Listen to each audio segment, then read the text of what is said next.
السلام علیکم ورحمۃ اللہ وبرکاتہ۔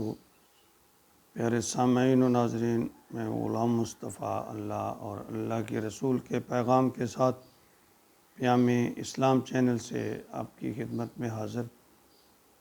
آج کا ہمارا سبق سورۃ توبہ آیت نمبر 111 ہے۔ اعوذ باللہ من الشیطان الرجیم، بسم اللہ الرحمن الرحیم۔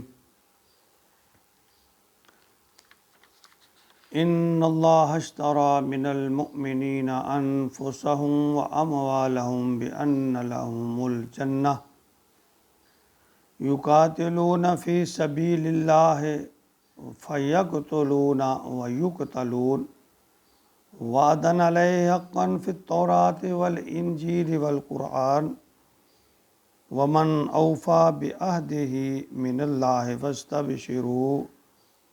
فاستبشروا ببیعکم الذی بایعتم بہ وذالک هو الفوز العظیم۔ یہ آیت مبارکہ بیعت عقبہ ثانی یعنی 13 نبوی کے موقع پر نازل ہوئی، جب 70 انصاری صحابہ کرام نے آپ صلی اللہ علیہ وسلم کی ہاتھ پر بیعت فرمائی کہ وہ اسلام کی حفاظت اور سر بلندی کے لیے جان و مال سے خدمات سر انجام دیں گے۔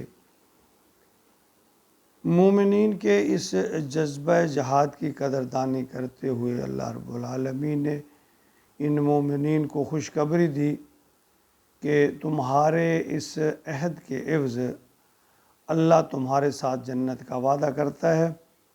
یقیناً اللہ سے بڑھ کر وعدہ وفا کرنے والا کوئی نہیں ہے۔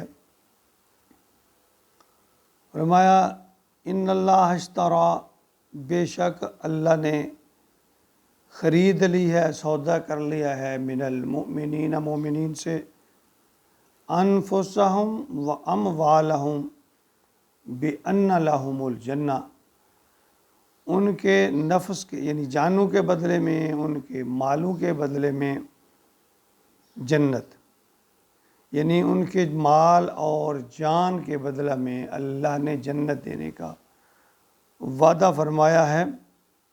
یعنی یہ ایک دو طرفہ سودا، لین اور دین دونوں طرفے سے، کہ اللہ نے اپنے صاحب ایمان بندوں سے ایک سودا فرمایا۔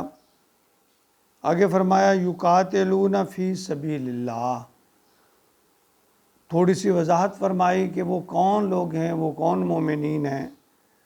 فرمایا وہ لڑتے ہیں، وہ جنگ کرتے ہیں فی سبیل اللہ، اللہ کی راہ میں، فیقتلون، پھر وہ قتل کرتے ہیں یعنی مارتے ہیں، مقابلہ کرتے ہیں، ویقتلون، اور قتل ہوتے بھی ہیں، قتل یا وہ مارتے ہیں یا وہ شہید ہو جاتے ہیں۔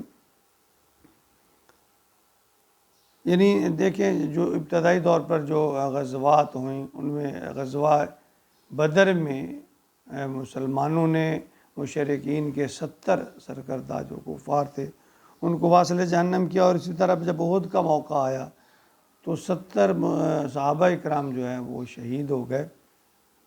اللہ فرماتے ہیں یا وہ مارتے ہیں یا مارتے ہیں، دونوں صورتوں میں مرتے ہیں یا مارتے ہیں۔ وعدن علیہ حقا، اللہ تعالیٰ نے ان سے سچا وعدہ کیا ہے، فی التوراۃ والانجیل والقرآن، اللہ تعالیٰ فرماتے ہیں تورات میں بھی اس کا بیان ہے، انجیل میں بھی اس کا بیان ہے، اور اب قرآن میں بھی اللہ تعالیٰ ان باتوں کا بیان فرما رہے ہیں۔ ومن اوفی بعہدہ، اور من اللہ، اور اللہ سے بڑھ کر اپنے عہد کو پورا کرنے والا کون ہے؟ فاستبشروا، پس تم اب خوشیاں مناؤ، خوش ہو جاؤ، ببیعکم الذی بایعتم بہ، جو سودا تم نے اللہ کے ساتھ کیا ہے، یعنی جو سودا تم نے اللہ کے ساتھ کیا ہے اب اس پر خوشیاں مناؤ، وذالک هو الفوز العظیم، یقیناً اللہ فرما رہے ہیں یہ بہت بڑی کامیابی ہے۔ دیکھیں بیعت عقبہ ہے کیا؟ شروع میں دیکھیں نبی اکرم صلی اللہ علیہ وسلم نے مسلسل 13 سال مکہ میں اسلام کی تبلیغ کی۔ اس وقت بظاہر اس کے خاطر خواہ نتائج نہیں تھے، بہت کم لوگ جو ہیں وہ اسلام کی طرف راغب ہوئے۔ تو نبوت کے 11ویں سال حج کے موقع پر مدینہ سے دو جو قبائل ہیں اوس اور خزرج، ان کے چند آدمی حج کے لیے مکہ آئے۔ تو وہ آپ کے سامنے جب آپ ایسے جب مجمع کوئی ہوتا جو کٹ ہوتا تو اب وہاں جا کر اللہ کی دعوت اسلام ہے جنہوں نے پیش کرتے۔ تو اس کا نتیجہ میں عقبہ کے مقام پر 6 آدمیوں نے آپ کے ہاتھ پر بیعت کی۔ پھر اگلے سال نبوت کے یعنی 12ویں سال جو ہے کل 12 جو لوگ تھے، 8 مرد تھے، ان میں 4 عورتیں، انہوں نے اسی مقام پر بیعت کی جو بیعت عقبہ اولیٰ کہلاتی ہے۔ اور پھر نبوت کے 13ویں سال 73 یا 75 آدمیوں نے، جن میں 73 مرد اور 2 خواتین تھیں، انہوں نے آپ کے ہاتھ پر بیعت کی۔ یہ بیعت عقبہ ثانی کہلاتی ہے۔ یہ عقبہ جو ہے یہ ایک پہاڑ کے نزدیک جو ایک مقام ہے، وہاں بیعت ہوئی، تو اسی لیے یہ بیعت عقبہ کے نام سے مشہور ہوئی۔ تو مسلمانوں نے حضرت صلی اللہ علیہ وسلم کو پھر دعوت دی کہ آپ مدینہ تشریف لے آئیں، وہاں اسلام کی تبلیغ کے لیے حالات اچھے ہیں، سازگار ہیں۔ تو عہد کیا کہ ہم آپ کی بھی اور اسلام کی بھی حفاظت کریں گے، جان و مال کی قربانی دینی پڑی وہ بھی دیں گے۔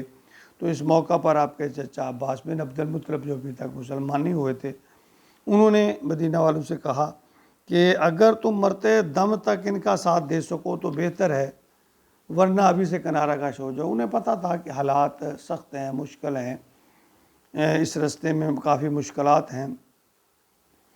تو برا بن عازب جو اس بیعت کرنے والوں میں شامل تھے، مدینہ سے آئے تھے، وہ طیش میں آ کر بولے کہ ہم تلواروں کی گود میں پلے ہیں۔ اسی دوران عبداللہ بن رواح نے کہا، اے اللہ کے رسول، اپنے رب کے لیے اور اپنے لیے جو چاہیں آپ شرائط بنوا لیں۔ آپ نے فرمایا صرف ایک اللہ کی عبادت کرنا، اس کے ساتھ کسی کو شریک نہ ٹھہرانا، اور اپنے لیے تم سے اس بات کا عہد لیتا ہوں کہ جس طرح تم اپنے جان و مال کی حفاظت کرتے ہو اسی طرح تم میری حفاظت کرو گے۔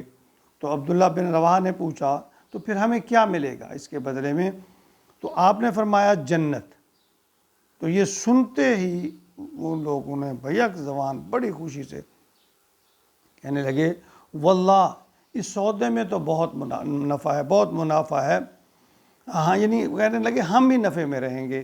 آگے پھر کہنے لگے بس اب بات پختہ ہو گئی، نہ ہم اس کو توڑیں گے نہ ہم توڑنے دیں گے، یعنی یہ بات پکی ہو گئی، جو آپ نے کہی ہے ہم اپنی بات پہ پکے ہیں، آپ اپنی بات پہ پکے رہیں۔ تو اس پر یہ آیت نازل ہوئی۔ بخاری اور مسلم کی حدیث میں ہے، جو شخص اللہ کی راہ میں نکل کھڑا ہوا جہاد کے لیے اور رسولوں کی سچائی مان کر، اسے یا تو فوت کر کے بہشت بری میں اللہ تبارک و تعالیٰ لے جاتے ہیں، یا پھر پورا اجر اور بہترین غنیمت یعنی مال غنیمت کے ساتھ واپس لوٹاتے ہیں۔ تو اللہ نے یہ بات اپنے ذمہ کر لی ہے۔ اللہ تعالیٰ نے جہاد اور اثار کے بدلے میں جنت دینے کا وعدہ کیا ہے، جس کا تذکرہ قرآن کے ساتھ ساتھ تورات اور انجیل میں بھی ہے۔ تو اس طرح پھر اسلام جو ہے اس نے مدینہ کا رخ کیا، پھر یہی آپ کی ہجرت کا سبب بھی بنے۔ اللہ تعالیٰ ہمیں نبی اکرم صلی اللہ علیہ وسلم کے احکامات کو قرآن کی روشنی میں، یعنی قرآن اللہ تعالیٰ کے حکم کے مطابق، نبی اکرم صلی اللہ علیہ وسلم کی سنت اور ادا کے مطابق ہمیں ماننے، تسلیم کرنے اور عمل کرنے کی توفیق عطا فرمائے، اور ہمیں اس اعمال میں اللہ تعالیٰ تقوی نصیب فرمائے، عاجزی نصیب فرمائے، اخلاص نصیب فرمائے۔ آمین یا رب العالمین۔